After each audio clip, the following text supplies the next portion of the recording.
Well, hey, it's holiday time here in 2024, and one of the traditions that we've done for years is making eggnog that I learned to make in 1984, my second year in the business, up in Alaska. And I went out to a bush village, which shall remain nameless, for Thanksgiving, and it was great. We had, I think, tenderloin of caribou for dinner, and this amazing spread and pies and everything. And then the next day, I got up and they said, okay, it's time to make the eggnog. I'm like, the eggnog? What are you talking about? He says, yeah. And I said, well, what's the recipe? He says, I can't give that to you. If I did, I'd have to kill you. But if you will actually help me do it, feel free to write it down. So that's what we did. It's got raw eggs, and you separate eggs, and you put powdered sugar and other things in it. And then I asked the guy, he said, well, what's the key? And he goes, well, you got to buy really good booze. I said, well, like what?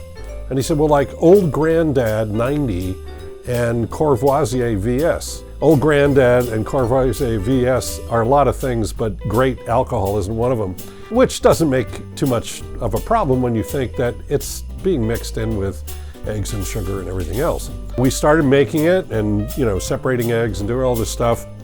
We went ahead and put it all together, and it took about 30 minutes a batch. And then they had these giant Costco pickle jars that they had used. And of course, everybody that lives out in the bush comes into Anchorage and goes to town with Costco. So they had a bunch of these, and we filled those up with the new concoction. And I realized, he doesn't have much in the way of a space in the refrigerator. He goes, we don't need that.